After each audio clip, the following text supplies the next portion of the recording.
Welcome once again to Heart of a Shepherd. We are continuing our study in the book of Psalms. Our chapter reading today, Psalm 140, 140. I've titled the devotional, Minimizing the Evil Character of an Enemy is Foolish and Dangerous. I invite you to open your Bible with me to Psalm 140. Well, the title of Psalm 140 attributes David as the author. Now, not explicitly stated, the occasion was probably when David, fled from King Saul and became a fugitive in the wilderness.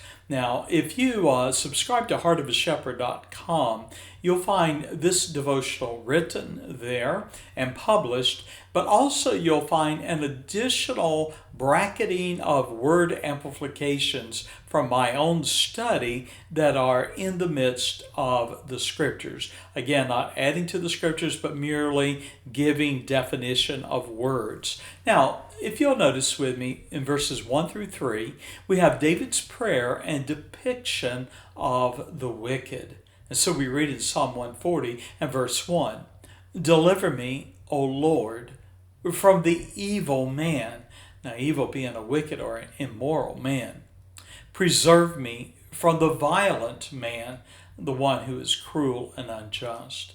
Verse 2, David goes on and he defines his enemies in these terms, which imagine, that is the wicked, the evil, the wicked, the violent man, which imagine mischiefs, or that is evil in their heart. Continually are they gathered together for war. Rather than seeking peace, David's enemies were constantly plotting against him. In verse 3, he says that they have sharpened their tongues, that is, their words, their speech, like a serpent.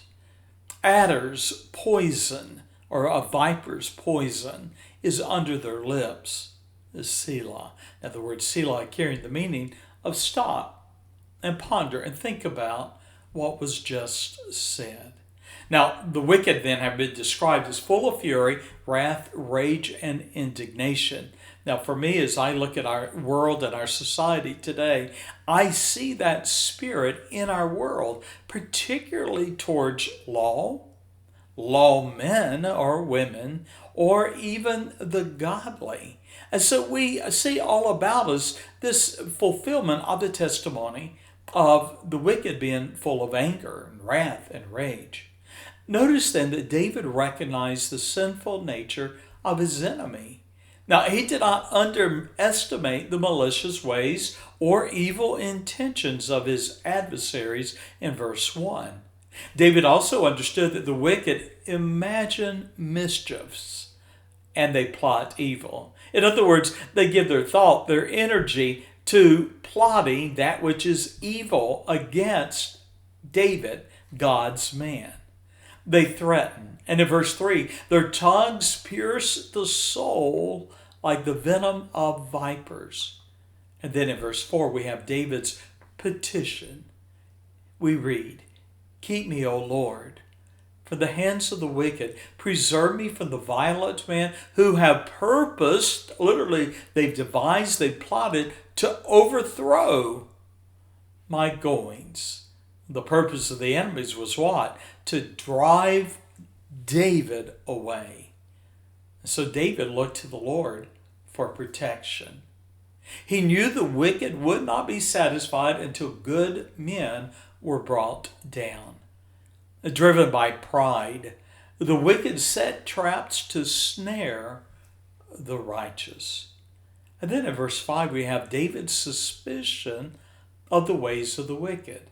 Once again, I quote, "The proud have hid a snare, a trap for me, and cords or a noose made of rope. They have spread a net," a trap for catching animals. "They have spread a net by the wayside. They have set gins," or the word traps, "for me."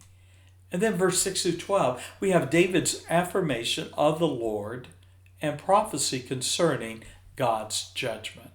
And so in the closing verses, we find David affirmed that the Lord was his God. And he asked the Lord to hear the voice of his supplications in verse 6. David did not downplay his enemies' desire to destroy him. And in verses 9 through 11, he prayed that his foes would fall victim to their slanders and snares. Though David endured in verse 12 the pain of betrayal, he remained confident that the Lord was just and protected those who trusted him. Take a moment and review David's description of his enemy: evil, violent, wicked, and proud. You see, David was neither naive or mistaken about the nature of his enemies. His portrayal, understand, might shock some people's sensibilities. Nonetheless, you and I would be wise and discerning about the character and the wicked and their sinful ways. So I close with a lesson. Underestimating or downplaying the nature of an evil enemy is unwise and risky. And then, as a personal observation, you and I live in a time that has embraced political correctness at the expense of principle. And sadly, among believers and churches, there is a growing reluctance to confront society's sinfulness. And believer, it is not enough to identify who the enemies of Christ and his people are, nor is it enough to define what manner of people the enemies of God in truth are, for they are evil, wicked, violent, and proud. Instead, I urge you to embrace Paul's challenge to Timothy as you're called to duty. We read in 2 Timothy 4, verse 2, preach the word. Be instant in season, out of season, reprove, rebuke, exhort with all longsuffering and doctrine. 2 Timothy 4 and verse 5. But watch thou in all things, endure afflictions, do the work of an evangelist, make full proof of thy ministry. And so I close with this thought. You and I must recognize who the enemy is, not only by their ways, but by their very character. At the same time, we must not allow the wicked to cause us to shy away from speaking that which is true. Even if it means to reprove, rebuke, and exhort, may we do so with long suffering and doctrine. Realize, though, for those who are on the front line spiritually, we will have to endure afflictions.